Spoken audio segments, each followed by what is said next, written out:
आणि अख्खं फेसबुक मार्केटिंगसाठी वापर. 10 ते 12 हजार पुस्तकं मी विकली एका वर्षभरात त्या फेसबुकवरून. बाकीचे पोरं त्याला लाईक करीत होते. किती लाईक मोजत होते, सकाळी उठले की 400 लाईक झाल्या, 300 लाईक झाल्या. आपण आपल्या आयुष्याची माती झाली ना. आपल्या आयुष्यातला किती वेळ वाया गेला आहे. आणि आपण सक्सेसचे तर मोठे स्वप्न पाहतो. हे स्वप्न साकार होणार नाहीत. आपण कंटिन्यू फेसबुक वापरून मार्क झुकरबर्गला जगातल्या पहिल्या टॉप श्रीमंत माणसामध्ये नेले. आणि हे सगळं कशामुळे झालं आहे? आपल्या घरातला संवाद तुटला आहे. मला हे सांगायचं कारण आहे की घरातला संवाद तुटला आहे. वडील पोराला शिव्या देऊनच बोलते. माझे वडील मला शिव्या देऊनच बोलायचे. आपण मुलाला शिव्या देऊन बोलतो, एक तर प्रेशराईज बोलतो. मुलापासून आपण तुटतोय का काय? आणि ह्या संवादामुळं आपण अख्खी एक पिढी खराब व्हायला लागली. माझं तर म्हणजे इतकं दुःख वाटतं मला की गेल्या 7 वर्षातली पिढी जर उद्ध्वस्त झाली तर महाराष्ट्रातला बेरोजगारीचा तर निर्देशांक वाढलंच वाढल. पण महाराष्ट्रात ही ग्राउंड लेवलला चाललेली अस्थिरता आणि ग्राउंड लेवलला चाललेले फ्रस्ट्रेशन, आज महाराष्ट्रातले 90% मुलं फ्रस्ट्रेशन. आज सगळ्या मुलांना माहिती असं प्रत्येकाला एक स्टेप पुढं जायचं. प्रत्येकाला आयुष्यात काही नाही करायचं. घरून प्रेशर आहे, बाहेरून प्रेशर आहे. फेसबुकवर सांगायचं मी चांगला आहे, मी काहीतरी केलं आहे, माझा चांगला फोटो टाकायचा आहे. त्यांनी ते परेशान झाले. मला असं वाटतं की ह्या मुलांचा संवाद होणं गरजेचं आहे. आणि पालक म्हणून तर आपली सगळ्यांची नैतिक जबाबदारी आहे की आपण त्याच्यासोबत संवाद करा. त्याला बघा ते रात्री किती वाजेपर्यंत ऑनलाईन राहतो.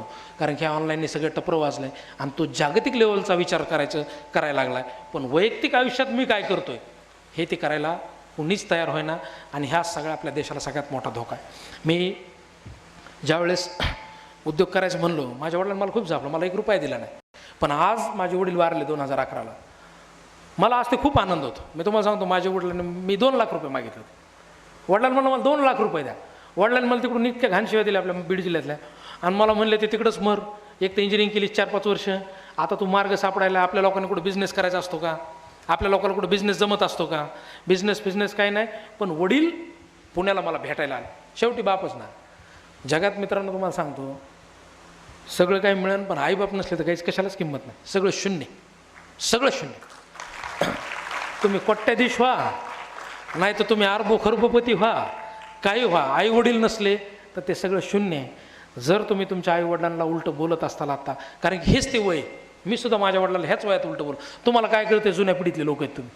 माझं मित्रांनो तुम्ही सांगा, तुम्ही फक्त आईवडिलांना एकदा माफ केलं म्हणा आणि त्यांना काय आयुष्यात दुखू नका. बाकी सगळं यश अपयश काही लवकर मिळेल, काही लेट मिळेल, पण त्यांना दुखून आयुष्यात तुम्ही मोठे होऊ शकत नाही. मग वडील माझे पुण्याला आले आणि वडिलांनी मला एक गोष्ट सांगितली, मी सगळ्या ठिकाणी शेअर करत होते. वडील मला म्हणले, शरद तुला पैसे पाहिजेत? म्हणलं हो. किती पाहिजे? 2 लाख रुपये. तर त्यांनी मला एक गोष्ट सांगितली. ते म्हणले तुला माहिती आहे का फुलपाखरूचा जन्म कसा होतो? म्हणलं हा, फुलपाखराचा जन्म एका मातीच्या ढिगारावर, ते मातीचं एक येतं म्हणलं, आणि त्या मातीचा ढिगारा फोडून त्यातून आळी असते, त्यात एक ती मातीचा ढिगारा फोडते आणि बाहेर येते. वडील म्हणले जर तुला बिझनेस करायचा, आयुष्यात काय मोठं व्हायचं आहे, तू कधी पाहिलंस का? म्हणलं ते मातीचा ढिगारा बाहेरून फोडल्यावर काय होतं? म्हणलं हा, बाहेरून जर ते मातीचा ढिगारा फोडला तर त्याच्यातून आळी बाहेर येते. आणि म्हणलं जर त्या आळीने तो ढिगारा आतून फोडला तर काय होईल? म्हणलं फुलपाखरू होईल. म्हणलं मग तू ठरव, तुला आयुष्यात कुणाची मदत घेऊन आळी बनून जगायचं आहे का स्वतः ते मातीचं कवच तोडून फुलपाखरू व्हायचं? जर स्वतः लढायचं असेल, जर आयुष्यात फुलपाखरू म्हणून उडायचं असेल तर 100% स्वतःचा लढा स्वतःवर लढावंच लागणार आहे. इतरांची मदत घेतली की माती झाली. पण मी त्या मेंटॅलिटीत नव्हतो तेव्हा. मी कोणत्या मेंटॅलिटीत होतो? जॉब मिळत नव्हता, बिझनेस करायचा होता, डिग्री चांगली नव्हती आणि मित्र पुढं चालले होते असा भास होत होता. कारण मित्रांना विचारलं पगार किती आहे? 4 लाख 5 लाख. आता आमचे मित्र आहेत सुनील काळे म्हणून येतात, ते त्यावेळेस इंजिनियर म्हणून लागले आणि आम्ही कुठंच नाही. मग आता कुठंच म्हणून लागतं, मग काय वाटतं माणसाला? काय वाटतं? दुःख ना. जगातला सगळ्यात दुःखी कोण? तर मी. आणि मग मित्रांकडे बघायचं. कशाने बघायचं? सहानुभूती. मग मित्र म्हणणार तसं काही नसतं रे, तुझ्याबद्दलच वाईट असतंय, चांगलं होईन आयुष्यात अजून काहीतरी. आणि मला आतून गुदगुल्या व्हायच्या, कारण कुणी सहानुभूती दाखवली की आपल्याला लय मजा वाटते. आणि मला सारखं सहानुभूती घ्यायची सवय लागली. कुणी मित्र फोन करायचा, होत असतं रे, तुला मिळेल जॉब, लढ तू, होत असतं. आणि त्या सहानुभूतीच्या नादात 6-7 महिने वाया घातले. मित्रांनो, जर तुम्हाला सहानुभूतीची सवय लागली तर 6 महिने गेले म्हणून समजा. सगळ्यात भंगार आजार आहे कुणाकडून तरी सहानुभूती मिळवायचं. आयुष्यात काही न्याय मिळाला तरी हरकत नाही, पण ती फुकटची सहानुभूती काय कुणाची घ्यायची सवय लावू नका. ज्यांनी फुकटची सहानुभूती घ्यायची सवय लावली त्याने आयुष्यभर फक्त गुलाम म्हणून जगायचे. आणि जर तुम्हाला राज्य करायचं असेल, राज्य म्हणजे काय नसेल, आपल्याला जे काही आवडतं त्याच्यात आपल्याला सक्सेस व्हायचं असेल तर 100% तुम्हाला या सहानुभूतीपासून सावध राहायचं आहे. कोणाची सहानुभूती नको आपल्याला. आपण कुणाच्या जीवावर जन्म घेतलेला नाही, आपण आपल्या जीवावर जन्म घेतलेला नाही. आणि जगात तुम्हाला कुणीही मोठं करणार नाही, तुम्हाला कुणीही मोठं करू शकतच नाही. कारण की आपल्याला मोठं आपण स्वतःच करू शकतो. आपल्याला मोठं दुसरं कोणीच करू शकत नाही, आपल्याला मोठं फक्त आपण स्वतः करू शकतो. त्यामुळे आपल्या स्वतःच्या मनगटावर विश्वास पाहिजे. दुसऱ्याच्या जर मनगटाकडे बघून तुम्ही म्हणत असताना की तो मला काहीतरी देईन, तो माझा मित्र आहे, तो मला मदत करीन, तो माझा भाऊ आहे, तो मला काहीतरी देईन, मग तो माझा हे मित्राचा मित्र कोणतरी अधिकारी झाला आहे, तो मला काहीतरी देईन, तो नेता आहे, तो मला काहीतरी देईन, दिन दिन दिन आयुष्य जाईन निघून, त्यात कोणीच काही देणार नाही. आणि शेवटी आपण त्या माणसाला शिव्या देत बसू, द्वेष देत बसू की ह्या माणसाने माझं काहीच केलं नाही, माझ्या आयुष्यातले 3 वर्ष मी याला दिले. अरे बावळ्या, तू नाही दिले मूर्खा, तू मूर्खपणात दिलेस 3 वर्ष. तुला कळालंच नाही की हा आयुष्य जन्माला आपण आलोय, फुकटचं ऑक्सिजन आपण ओढतोय, फुकटचं पाणी आपण पितोय. तर संघर्षसुद्धा आपल्यालाच करावं लागेल. संघर्ष हा दुसऱ्यांच्या मनगटावर किंवा दुसऱ्याच्या खांद्यावर ठेवून होत नाही. आणि मग तो बिझनेस करायचा वडील तसं नाही म्हणले आणि मी ठरवलं की आपण आता दुसरं काहीतरी बघून. मग मित्रांनी सल्ला दिला, तू सॅप नावाचा कोर्स कर कम्प्युटरचा. हे वयात काय होतं आहे आपलं प्रॉब्लेम, आपण ज्याचा सल्ला ऐकू ते आपल्याला एक नवीन मार्ग दाखवतो. आपला मार्ग कधीच आपल्याला कळत. आता मी काही माझे 2-3 मित्र तर मला मुलगी बघायला घेऊन गेलता मागं आणि म्हणलं बायको कशी रे सांग बरं. मग बायको त्याला करायची होती, मला विचारित होता. म्हणजे इथपर्यंत मित्रांवर डिपेंड आहेत आपण की बायको बी करायची तर कशी रे ती. म्हणजे आपल्याला बघायची नाही तर त्याला बघायची का, हे एवढीत का होतो. मला असं एवढंच म्हणायचं आहे की आयुष्यात निर्णय स्वतः घ्यायला राहा. सगळ्याच गोष्टी काय बायकोवर डिपेंड नसते, मित्रावर डिपेंड नसते. आणि त्या मित्राचे सल्ले घेऊन मी सुद्धा आयुष्यातले 1-2 वर्ष त्यातच गेले ना माझे. मित्राला विचारायचं मला काय जमन रे, मग तेव्हा तुला हे जमन. मी कधीच कोणत्या मोठ्या माणसाकडे गेलो नाही, कारण मला असं वाटायचं की यार आपणच काय नाही. मित्रांनो, तुमचे प्राध्यापक असतील, तुमचा एखादा चांगला सक्सेसफुल झालेला बिझनेसमन असेल, एखादा MPSC झालेला माणूस असेल, आपण त्याच्याकडे जाऊन सल्ला घेतला पाहिजे. प्रॉब्लेम काय होतं, आपल्याकडे सल्ला द्यायला कोणी तयार, सगळे लोक तयार आहेत, पण आपल्याला माज असतो, आपल्याला जातं. आणि त्यांनी काय होतं, त्यांनी लॉस कोणाच होतं, आपलाच लॉस होतो. माझं हेच सांगणं आहे तुम्हाला की हे वय सल्ला घ्यायचं ना की सल्ला द्यायचं. बरेच जण सल्ला देतात 22 आणि 21 वर्ष दुसऱ्याला. ते पंकजताईने असं वागायला पाहिजे होतं, तुझं वय किती, तू सांगतो कुणाला. म्हणजे मोठ्या माणसाला ज्ञान देण्याची सवय लागलेली असते आपल्याला. तशा सवयीत आपले खूप वर्ष वाया जातात. आणि मग मी सगळ्या मित्रांचं ऐकलं आणि शेवटी सॅप केलं. परत एक आयुष्यातला निर्णय चुकला, मी सॅप केलं. ते सॅपसुद्धा मला जमलं नाही, मी बघितलंच नाही ना मला हे जमतंय का नाही. मी दुसऱ्याच्या सल्ल्यावर घातले वडिलांचे परत ₹1,00,000 आणि त्या सॅप करून आलो. आणि मग लास्टला सगळे मार्ग बंद झाल्यावर मी म्हणल्यावर आयुष्यात आपण सगळं संपलो, आता आपण काहीतरी केलं पाहिजे. आणि पुणे शहर आणि मुंबई शहर असे आहेत. तुम्हाला एक सांगतो मित्रांनो, तुम्हाला आयुष्यात एकदा राहतं गाव आपण सोडलं पाहिजे. आपलं शहर सोडून आपण बाहेर दुसऱ्या शहरात जाऊन बघितलं पाहिजे. मिनिमम 6 महिने 8 महिने राहून बघितलं पाहिजे. पुण्या मुंबईत येऊन बघाच, कारण तिथंच कळतं की आपली अवकात काय. मला त्या पुण्यात गेल्यावर अंगावर दबाव आलता, आपली भाषा अशी आणि एवढं मोठं शहर आणि आपली अवकात काय तिथं, काहीच नाही. मी अवकात शब्द वापरतो, लय जणाला वाटतच नाही माणूस काय, पण त्याला दुसरा शब्द बी नाही ना पर्याय. प्रतिष्ठा म्हणतो मग ते कसं तरी वाटतंय मला. ते अवकातच शब्द आहे त्याला. आणि मग त्या पुण्यात गेल्यावर मग ते सगळं बघायचे चमक धमक पुणे शहराची. आणि ती शहरात बघितल्यावर जीव जळायचा ना की यार ते बर्गर मी खाऊ शकतो का नाही खाऊ शकत. मॉलमध्ये एखादा 2,000 शर्ट मी घेऊ शकतो का नाही घेऊ शकत, तर नाही घेऊ शकत. आपण नाही घालायचे का मोठाले शर्ट, 3,000चा शर्ट आपण नाही घालायचा का. बरं बर्गर आपण खायचं का नाही कधी, बरं नाही नाही मला भाकरीच लय आवडते. अरे बाबा मला मान्य आहे तुला भाकरीच आवडते, पण एकदा जाऊन बघ ना 5 स्टार हॉटेलचं बिल द्यायची ताकद आहे का.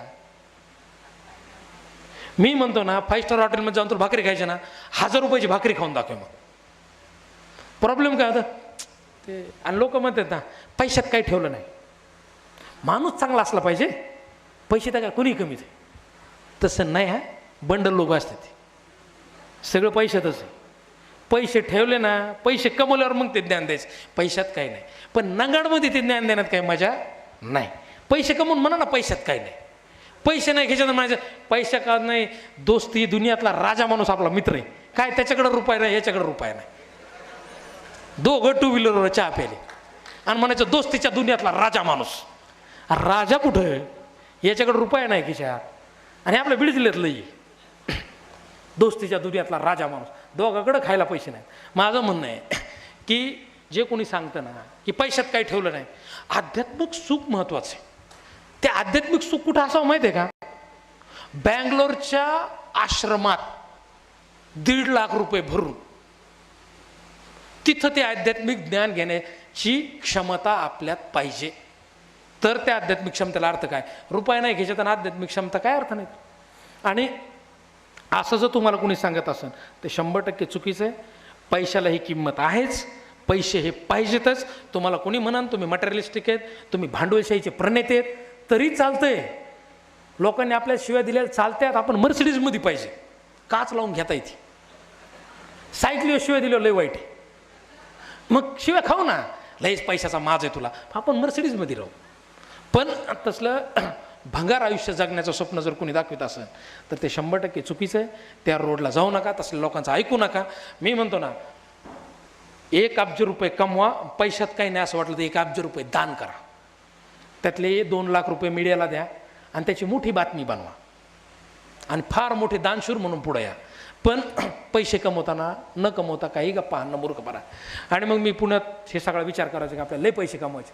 100% मी पैशाच्या मागं लागलो. कारण की माणसाला आयुष्यात नाही का, मी किती सांगू तुम्हाला, तुमचं कोणी मुस्कड वाजत नाही ना किंवा कोणी तुमचा घाण अपमान करीत नाही तोपर्यंत माणसाला जागच येत.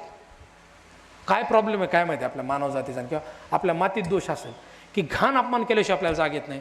माझं सुद्धा एक दोघांना लय घाण अपमान केला, पैशामुळे अपमान. हो, माणूस लढतं कधी अपमान झाल्यावर, आणि त्या पैशामुळे माझा अपमान झाला. मी म्हणल्यावर मी पैसे कमवून दाखवतो. आणि मग घोड्याला ढापं लावतात ना तसं मी पळायला लागलो. आणि काय बिझनेस केला पाहिजे आपण, आयडियाज कुठून येणार बिझनेसच्या? बिझनेस तर लय करायचा, आम्हाला लय भंगार आयडिया यायच्या काही. पण शेवटी असाच एक मित्र माझा मला म्हणला, ज्याला काही जमत नाही ना, टेक्निकल नॉलेज काही नाही, बिझनेसचं काही कळत नाही, अशा लोकांनी ठेकेदारी करावं म्हणते, कॉन्ट्रॅक्टरशिप. ज्याला काही डोकं लागत नाही. 7वी पास लोक कोट्याधीश झालेत म्हणजे, तू तर डिग्री पास झालास. 7वी पास एवढे पैसे कमवू शकतो तर तू किती पैसे कमवशील? आणि मला वाटलं यार बरोबर, हे धंदा जरा सोपा दिसते बरं का, ह्याच्यात काही लय डोकं लावायची गरज नाही. पण मित्रांनो त्यात बी लय डोकं लावावं लागतं, कारण तिथं पैसेच आहेत ना. तिथं लय डोकं लावावं लागतं, तिथं नेता सांभाळावं लागतं, तिथं लेबर सांभाळावं लागतं, त्यांनी काम करावं लागतं. मी 2 वर्ष घोड्याला लापं लावते असं पळालो. मला सरांनी विचारलं की तुमचा टर्नओव्हर किती झाला आहे मला सांगा, तुम्ही भाषणात बोलत नाही. माझा पहिल्या टर्नओव्हर होता बघा, 1 रुपया नव्हता खिशात. लेबर पेमेंटवर मी काम चालू केलं तर माझा 12 लाख झाला. 12 लाख वर्षाचा टर्नओव्हर. दुसऱ्या वर्षी 2.5 करोड झाला, तिसऱ्या वर्षी 4.5 करोड झाला. ह्या स्पीडमध्ये 3 वर्षात मी वाढलं. पण त्या 3 वर्षात मी काय मजा नाही मारली. मी कुणाला बोलत नव्हतं. लय हुशार वर्गातला मित्र कोणी दिसला की साईडनी पळायचं. पण त्या 3 वर्षात मी एकही पैसा वेस्टेज खर्च नाही केला. मी 2013-14 नंतर काही पोरांना टेंडर मिळून दिले. एक टेंडर 20 लाखाचं मिळालं, त्याच्यात जर 6 लाख प्रॉफिट झाला की त्यांनी स्कॉर्पिओ घेतली म्हणून समजाच. ते डायरेक्टच गाडी घेते आपल्याकडं आणि ते गाडी घेते आणि लगेच हात दाखवते बाहेर. माझं म्हणणं, मी त्या 6 लाखात काय केलं, मी 5-6 लाख रुपये कमवले पहिल्या टप्प्यात. पण मी त्याच्यात डॉक्युमेंट बनवले आणि मी म्हणलं आपल्याला भविष्यात कोणी पैसे देणार नाही म्हणून ते पैसे सेव्ह ठेवले. मी तुम्हाला म्हणलं ना, आयुष्यातले 2-3 वर्ष जे काही पैसे तुम्ही कमवता ते आपल्याला सांभाळता आले पाहिजे. जर ते तुम्ही उडवत राहा, कारण की आपल्याला दिसती नाही चमकदमक. पोरांचे स्वप्न बी इतके बोर, म्हणजे मला सुद्धा माझं स्वप्न कळत नव्हतं. बरं, लोक काय म्हणायचे, मोठे स्वप्न बघा. मग मी असं बघायचं मोठं स्वप्न, आले 7-8 मित्र म्हणून गोव्याला फिरायला जाऊ. मोठं स्वप्न कोणतं? 7-8 मित्र म्हणून फिरायला जाऊ. बरं, लईच मोठं स्वप्न बघितलं तर काय बघायचं, आपल्याकडं आयफोन पाहिजे. त्याच्यापेक्षा मोठं स्वप्न काय, तर एक 4 व्हीलर पाहिजे. बरं, त्याच्यापेक्षा मोठं स्वप्न काय, तर आठवायचं म्हणलं तर 10 मिनटं लागतात. आणि लोक तर सांगतात मोठं स्वप्न बघा. मित्रांनो, आयुष्यातले 2 वर्ष तर याच्यातच जातात. नेमकं मोठं स्वप्न म्हणजे काय, मोठं स्वप्न काय, मोठं स्वप्न जर नाही कळालं तर काय करायचं. त्यासाठी मी तुम्हाला सांगाल, वाचायची सवय लावा. APJ अब्दुल कलाम, त्यांचं अग्निपंख नावाचं पुस्तक आहे. मला सुद्धा त्या पुस्तकाने दाखवलं की स्वप्न कसे बघायचे असतात. प्रॉब्लेम काय होतं, आपलं वाचायची सवय मोडली सगळी.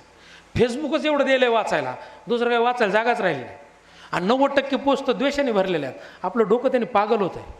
सगळं द्वेष, एक तर पॉलिटिकल द्वेष, नाहीतर कुणी काही बोललं की त्याला द्वेष आणि नकारात्मक सगळ्यात जास्त फेसबुकवर आहे. पण ते सोडून APJ अब्दुल कलाम सारख्या लोकांना पण वाचलं पाहिजे, महात्मा फुले सारख्या लोकांना पण वाचलं पाहिजे, APJ अब्दुल कलाम, बाबासाहेब आंबेडकर, छत्रपती शिवाजी महाराज ह्या सगळ्या लोकांना पण वाचलं पाहिजे. हे मला फार उशिरा कळालं. हे जर मला 2-3 वर्ष आधी कळालं असतं तर आयुष्यातलं 100% अजून एखादं वर्ष वाचलं असतं. पण हे लेट कळतं ना. आपल्याला प्रत्येक गोष्ट कधी कळती? झाल्यावर. सगळं झाल्यावर, सगळी पाणी वाहून गेल्यावर कळतं. तसं मला कळालं. पण 3 वर्ष मी घोड्याला ढापं लावल्यासारखं पळालो. ठेकेदारीतलं ठसुद्धा माहीत नव्हतं. एकही नेता किंवा अधिकाऱ्याच्या मागं लागलो नाही. कामावर विश्वास ठेवला आणि पुण्यात काम करत राहिलो. 3 वर्षात मी इलेक्ट्रिकल, सिव्हिल, मेकॅनिकल कॉन्ट्रॅक्टर झालो. आणि नशीब असं आहे, मला एक गोष्ट त्याच्यातून सांगायचं की जर तुम्ही स्वच्छ मनाने जर लढायचंच म्हणलं ना तर 100% लोक बघणारे असतात तुम्हाला, 100% लोक कौतुक करणारे असतात. पण तुम्ही तुमच्यावर विश्वास पाहिजे स्वतःचा. नाही तर याच्याकडं पळ, त्याच्याकडं बघ, याने नाही. स्वतःवर विश्वास ठेवून मेहनत घेतली की 100% इथं यश आहे. तिथं तुम्ही कोणत्या जातीचे आहेत म्हणून सुद्धा कोणी बघत, तुमच्या बापाकडे पैसे आहेत का नाही म्हणून सुद्धा कोणी बघत, तुम्हाला भाषा चांगली येते, तुम्ही छान पुणेकर आहात का, तुम्ही गावरान भाषा बोलतात, भाषासुद्धा सक्सेससाठी मर्यादा नाहीत. किती सोपं झालं. हे काय इंग्रजांचा काळ नाही किंवा मुलांचा काळ नाही की इथं तुम्हाला नाकेबंदी. लोकशाही आहे, इथं प्रत्येक जण यशस्वी होऊ शकतो. प्रॉब्लेम कुठे आहे? आपण आपल्या मनगटातला दमच विसरून गेलो. आपला दम आणि आपली ताकदच तिसरीकडे चालली. का चालली तर कळत नाही. 6-6 महिने, 2-2 दिवस आपण झोपून राहतो. मी बऱ्याचशा मित्रांना म्हणतो ना, तुम्ही भांडणं करा, टाईम पडलं तर तुम्ही पिक्चर करा, भांडणं करा, फिरा, पण झोपून काय अर्ध आयुष्य वाया घालणार. झोपल्याने काहीच घेणं होत नाही ना.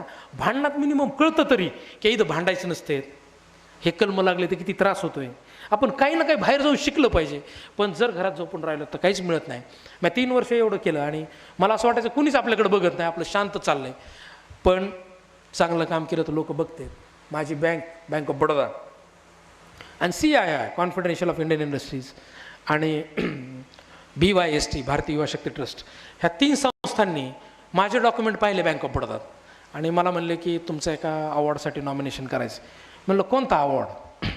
ते म्हणले यंग आंत्रप्रेनर अवॉर्ड. यंग आंत्रप्रेनर अवॉर्ड म्हणजे यंग बिझनेसमन अवॉर्ड किंवा तरुण उद्योजक पुरस्कार. मला डोक्यातच नव्हतं तरुण उद्योजक पुरस्कार असतंय का. आणि मी म्हणायचं आपल्याला कुठं असतंय का, आपलं नाव बी जाणार नाही, काहीच नाही. पण पूर्वजांची पुण्य म्हणा किंवा मेहनत केली तर देव यश देतोच, ही संकल्पना सुद्धा खरी असली असं आपण जर समजलं तर माझं 2013ला नाव नॉमिनेशन झालं. भारतातून 24 जणांमध्ये माझी निवड झाली.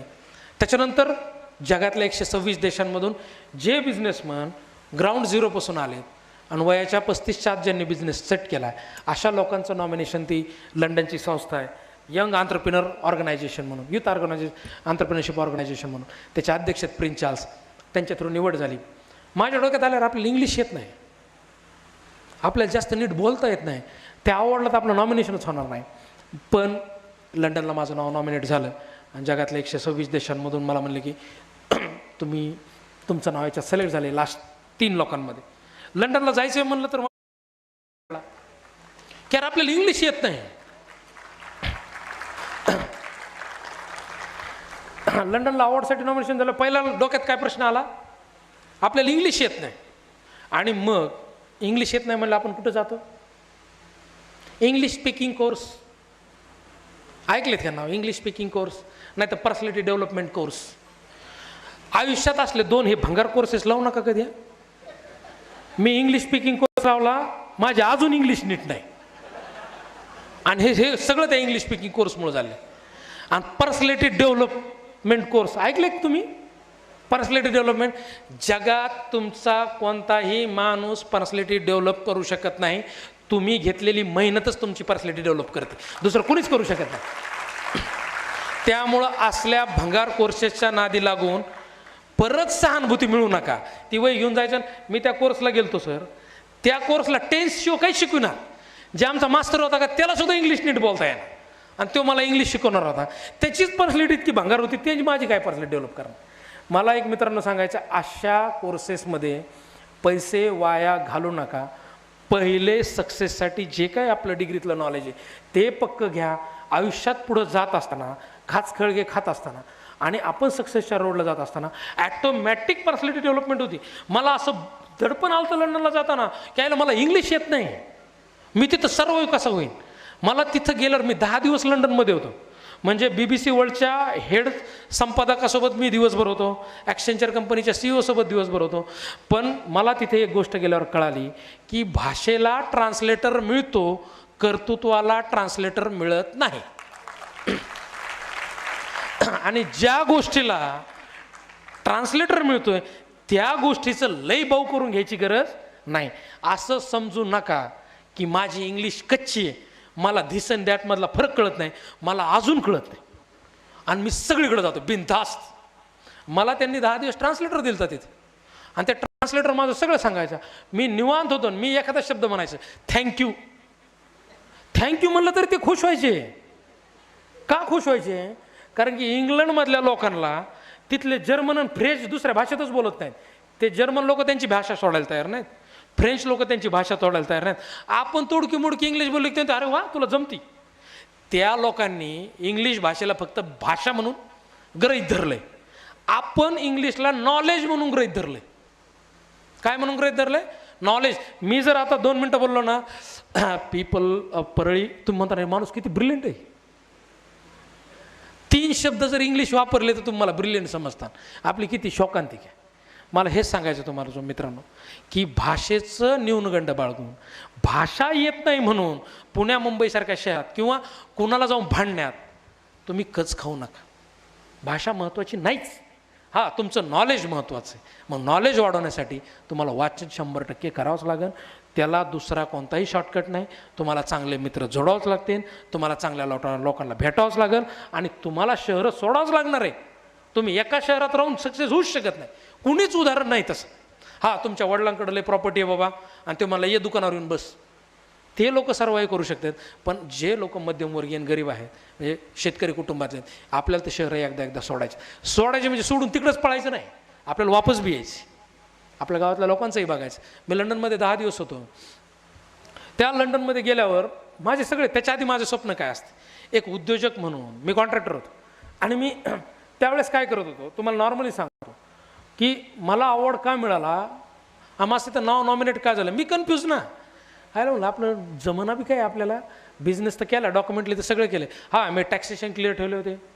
बिझनेसमधले टॅक्सेशन म्हणजे काय, मला वॅट माहीत म्हणलं, जर कोणी म्हणलं वॅट प्रोफेशनल टॅक्स माहिती आहे का, तर मी काय करायचो, सेम डेला माझा एक जिगरी मित्र होता गुगल नावाचा, मी गुगलवर टाकायचो what is the meaning of watt आणि अख्खी वॅटची PDF डाउनलोड करून वाचायचो.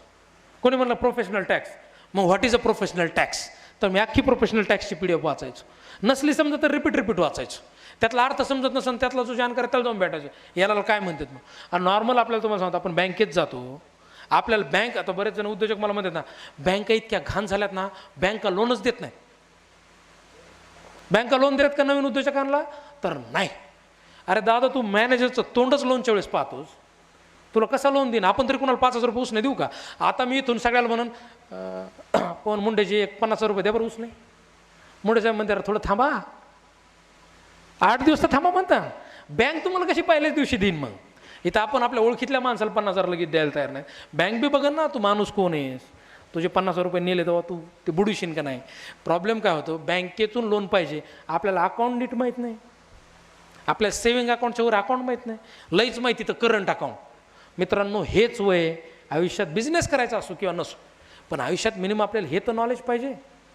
हा पिक्चर आलाय हे जसं आपल्याला माहीत असतं की ह्या पिक्चरमध्ये यांनी ॲक्टिंग केली, हे जसं आपल्याला माहीत असतं, तसं बँकेत अकाउंटचे किती प्रकार आहेत हे एकदा मॅनेजरशी जाऊन बोला, एकदा वेबसाईटवर जाऊन माहीत करा. आता मला सर सांगितलं, धर्मानंद मुंडे म्हणले की गव्हर्नमेंटच्या योजना ज्या कोणत्या आहेत त्याच्यावर सर तुम्ही बोला. मित्रांनो, गव्हर्नमेंटच्या योजना आहेत म्हणून जर बिझनेस करीत असतात तर कधीच बिझनेस करू नका. 100% डुबला म्हणूनच समजायचं. आपल्याला बिझनेस करायचा आहे म्हणून योजना आहे तोपर्यंत ठीक आहे, पण गव्हर्नमेंटची योजना आहे म्हणून मी बिझनेस करतो, मग संपलं. सर तुम्हाला एक सांगतो, महाराष्ट्र राज्य औद्योगिक महामंडळ, खादी ग्रामोद्योग आणि जिल्हा उद्योग केंद्र, तरुण मुलं तिथं जातात बिझनेसला लोन घ्यायसाठी. तिथं कधीच कुणाला लोन मिळत नाही. का मिळत नाही? का मिळत नाही तिथं लोन का मिळत नाही? कारण की त्या जिल्ह्यातल्या नेत्यांनी त्याच्या कार्यकर्त्याला तिथून लोन मिळून दिलेलं असतं, त्यात त्यांनी गाड्या घेतलेल्या असतात. हे फॅक्ट आहे. एकदा औरंगाबाद पुण्यात कार्यक्रम होता, जिल्हा उद्योग केंद्राचे अधिकारी आले. ते म्हणले आम्ही गेल्या वर्षी 200 लोकांना लोन दिलं. किती? 200. त्यातल्या 180 लोकांचा ॲड्रेसच सापडणार रिकव्हरीसाठी. आता ते जिल्हा उद्योग केंद्राचा जर अधिकारी असं म्हणतोय, तर त्या योजना आहेत म्हणून जर तुम्ही धंदा करत असताना, हा मी असं म्हणत नाही की शासनाच्या योजनेचा आपण लाभ घेतला नाही पाहिजे, तर घेतला पाहिजे. पण कधी? बिझनेस स्टार्ट केल्यावर 2 वर्ष 3 वर्षांनी नंतर आपल्याला कळतं की पैसा कसा आहे, सबसिडी काय. स्टार्टिंगलाच कोणतरी सांगतं योजना आहे वसंतराव नाईक महामंडळाची, जा तिथं. ते फायली मारण्या तर 6 महिने चक्रा जातात. कसं औद्योगिक धोरण आपलं टिकल आणि कसं काय माणूस बिझनेसमॅन? ज्याला बिझनेस करायचा त्याला मार्ग सापडतेतच, ज्याला बिझनेस नाही करायचा त्याला कधीच मार्ग सापडत. त्या अक्षय मुंडे म्हणून एक मुलगा आहे ना आपल्या इथलाच परळीचाच, आता त्याला मार्ग सापडला. हानीबनी कॅफे नावाचा कॅफे चालू केला. ह्या सक्सेस स्टोऱ्या प्रत्येक गावात आहेत. पण प्रॉब्लेम काय होतोय, आपल्या गावातल्या सक्सेस स्टोरीची आपल्याला किंमतच नाही. आमच्या गावात मला किंमत नाही. गावाला मग काय लय मोठा झालाच काय? कोणाला चांगलं म्हणायचीच इच्छा नाही ना आपल्याला. दुसऱ्याला चांगलं म्हणा वाटतं का आपल्याला कधी? कोणाला शक्यच नाही. आता साधं आहे, पवन मुंडेबद्दल मला सगळं माहीत. एवढा मोठा माणूस बिझनेसमॅन, एवढा स्ट्रगलमधून मोठा झाला, राजकारणात आला, अशी चांगले कार्यक्रम. ही एक सक्सेस स्टोरी आहे ना आपल्यासमोर, सगळ्यासमोर. पण पवन मुंडे म्हणलं की ते इथलाच आहे ना यार, ते आपला दोस्तच आहे. प्रॉब्लेम काय होता, आपल्याला कोणाला चांगलं म्हणायची सवयच नाही. त्याच्यामुळं पहिले जर आयुष्यात, म्हणजे तुम्ही मला इथं का बोलवले सांगा बरं, खरं सांग. मी लय चांगला बिझनेस केला म्हणून मला बोलले का? नाही. मला लंडनच्या राजाने पुरस्कार दिला म्हणून बोलले. त्यांनी जर मला बोललेलं नसतं तुम्हाला इथं बोललं असतं का? नाही. बाहेरचा माणूस चांगला म्हणला म्हणून. म्हणजे प्रॉब्लेम काय आहे की आपण आपल्या कधीच माणसाला चांगलं म्हणत नाही. मित्रांनो, पहिले जर आपल्याला वाटतंय ना कुणी आपल्याला चांगलं म्हणावं, तर पहिले आपण लोकांबद्दल चांगलं बोलायला सुरुवात केली. आपण लोकांना चांगलं म्हणलं पाहिजे, आपण लोकांना प्रेरणा दिली पाहिजे. आता पवन मुंडेंना वाटलं की यार आपल्या इथल्या तरुण उद्योजकांसाठी एखादा माणूस तिकडून बोलावं, 10 गोष्टी कानावर पडल्या पाहिजेत. हा विचार कधी येतो? आयुष्यात 2-3 वर्ष स्थिर झाल्यावर, त्यांनी स्वतः सक्सेस झाल्यावर. जर पवन मुंडे आयुष्यात आज सक्सेसफुल असते तर कुणी इथं आलं असतं का? नाही. मला तुम्हाला याच्यातून एकच सांगायचं की आयुष्यात जर मोठं पाहिजे तर कुणाच्या मागं लागून मोठं होत नाही. पहिले तुम्हाला स्वतःच मोठं व्हावं लागतं. ते माणूस स्वतः मोठा झाला. तसं आपल्याला स्वतःच मोठं व्हावं लागणार आहे. त्याशिवाय आपल्याला कुणीच किंमत देणार नाही. मग बाकी तुमचं मग नाही तर का पाहण्याची सवय असते ना पोराला.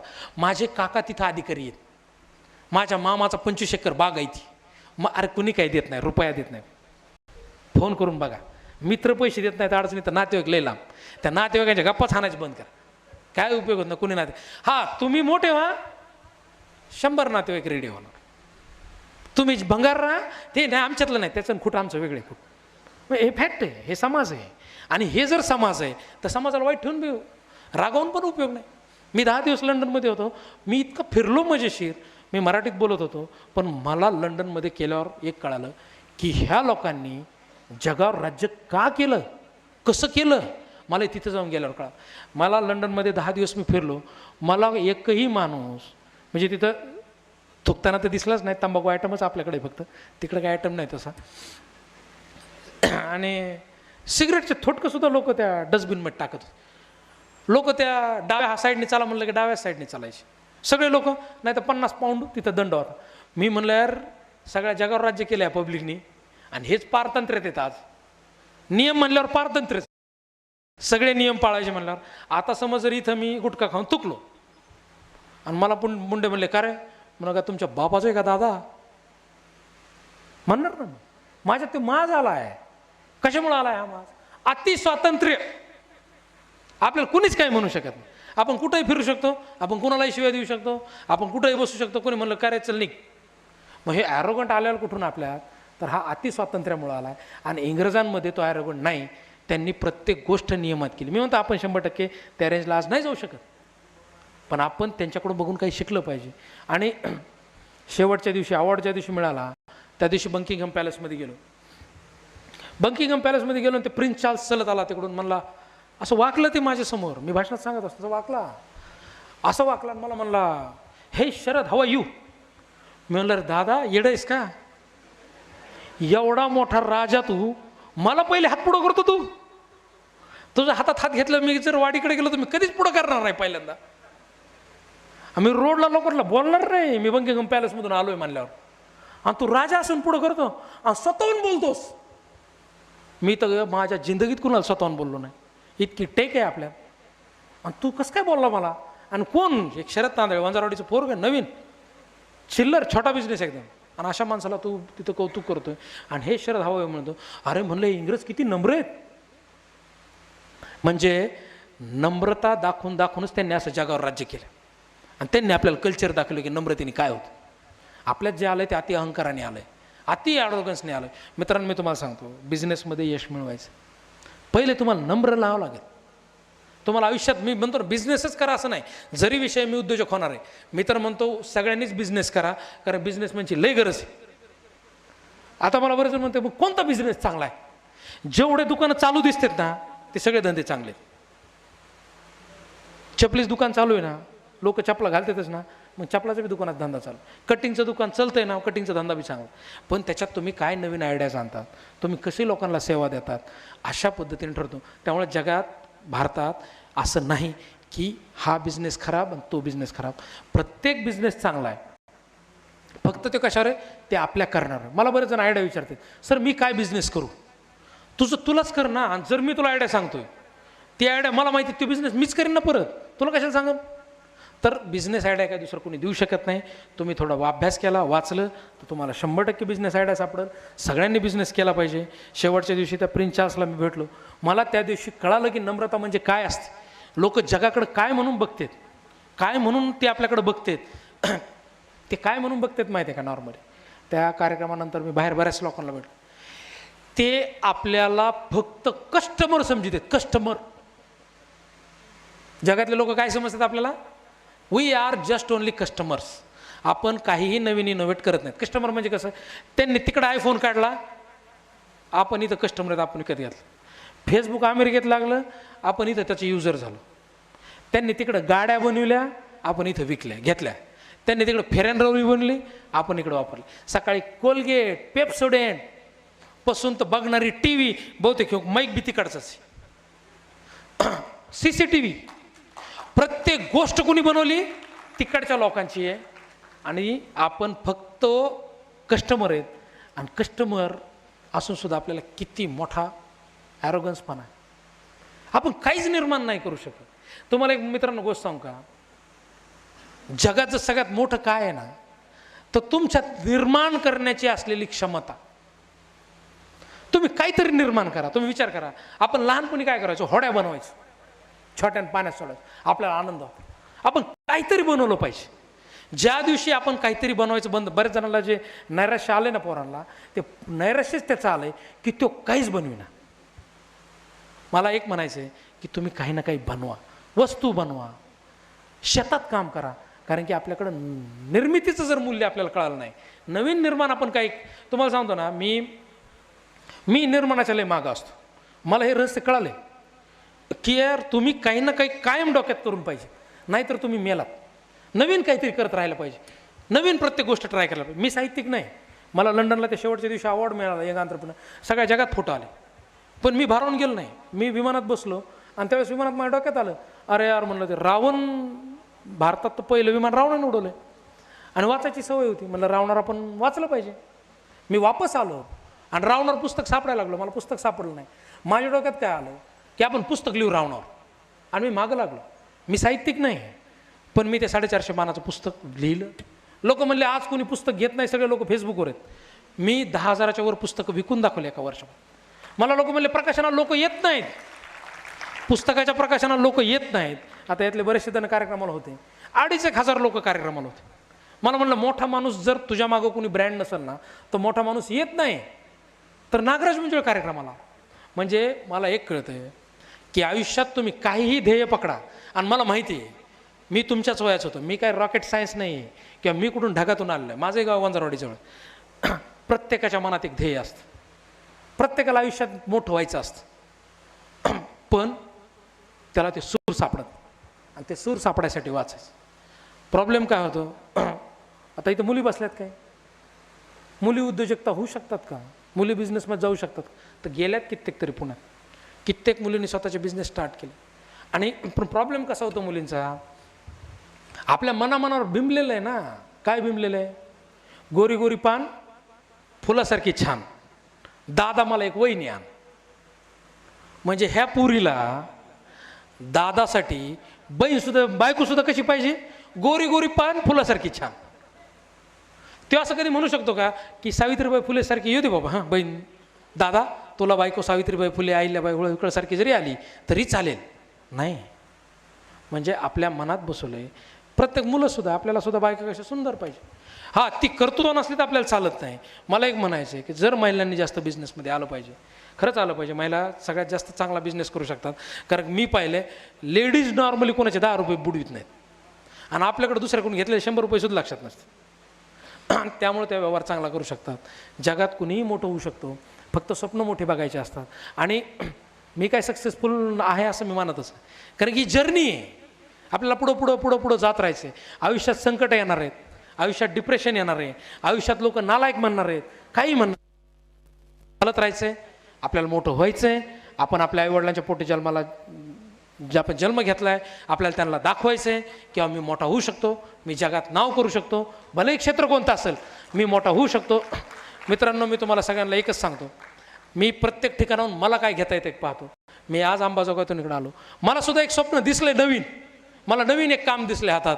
मी तुमच्या सगळ्यांना एक स्वप्न सांगतो, तुम्ही सुद्धा एक स्वप्न बघा की आयुष्यात मी सुद्धा खूप मोठा होईल आणि मी सुद्धा अशाच ताई महोत्सवाला इथं येऊन सक्सेस स्टोरी सांगेन. कारण की सक्सेस स्टोरी सांगण्यात लय मजा असते, लोकांनी सेल्फी घेण्यात लय मजा असते, लोकांनी तुम्हाला गोड बोलण्यात लय मजा असते. पण ही मजा सहजासहजी येत नाही, याच्यासाठी खूप मेहनत घ्यावी लागते. माझ्या खरं तर तुमच्यातल्या माझी एक तर इच्छा राहील की पवन मुंडेंनी एवढा चांगला व्याख्यानाचा कार्यक्रम परळीसारख्या शहरात, म्हणजे मी सुद्धा कन्फ्यूज झालो की ते एवढा मोठा व्हिजन घेऊन चालणारा माणूस इथे आहे. आणि मी त्यांना म्हणलं की आता मैत्री आयुष्यभराची राहील. तर अशा लोकांच्या जर आपण संपर्कात आहेत, यांना जर आपण आपल्या आयुष्यातला मार्ग विचारला, ही 4 लोकांना तुमची मदत, 4 लोकांना तुमचा रेफरन्स देऊ शकतील. तुम्ही शहरं सोडा, तुम्ही मोठे स्वप्न बघा.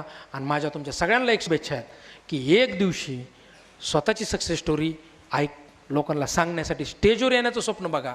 इथून माहोल लई चांगला दिसतो आयुष्यातला. आता तुम्ही एक कधीच विचार करू नका, मी तुम्हाला सांगतो ना, मी काय सांगितलं तुम्हाला घ्यायचं नाही घ्यायचं तुमचा भाग आहे, पण आयुष्यात दुसऱ्यांच्या सक्सेस स्टोऱ्या चघळण्यात वेळ वाया घालवू नका. शरद तांदळेंनी लंडनमध्ये अवॉर्ड गेला, ह्या हॉलच्या बाहेर गेले की विसरून जा. सचिन तेंडुलकरनी 300 शतकं मारले, विसरून जा. आता काय करायची वेळ आहे, आता स्वतःची सक्सेस स्टोरी बनवायची वेळ आहे. त्याच्यात जर आपण दुसऱ्यांच्या सक्सेस स्टोऱ्या चघळण्यात वेळ वाया घालतो, तर मी म्हणतो ना, दुसऱ्याच्या सक्सेस स्टोऱ्या एकदा बघा, पण त्यात चघळत बसण्यात काही मजा नाही. एक स्वप्न मी तुम्हाला सगळ्यांना देतो, येत्या 4 ते 5 वर्षात स्वतःची सक्सेस स्टोरी बनवा आणि 100% तुमची सक्सेस स्टोरी ऐकायला मला जर बोलवलं तर मी सुद्धा येईल. आणि सगळ्या लोकांना दाखवा की आमचा जिल्हा दुष्काळी असला, आम्ही भांडकुदळ जरी असलो, तर आम्हाला सक्सेस कळतं आहे, आम्हालाही व्हिजन कळतं आहे. आमची जरी भाषा पक्की असेल तर आम्ही सुद्धा जगावर राज्य करू शकतो. धन्यवाद. सकारात्मक विचारांसाठी पहा फक्त आणि फक्त टीव्ही महाराष्ट्र न्यूज.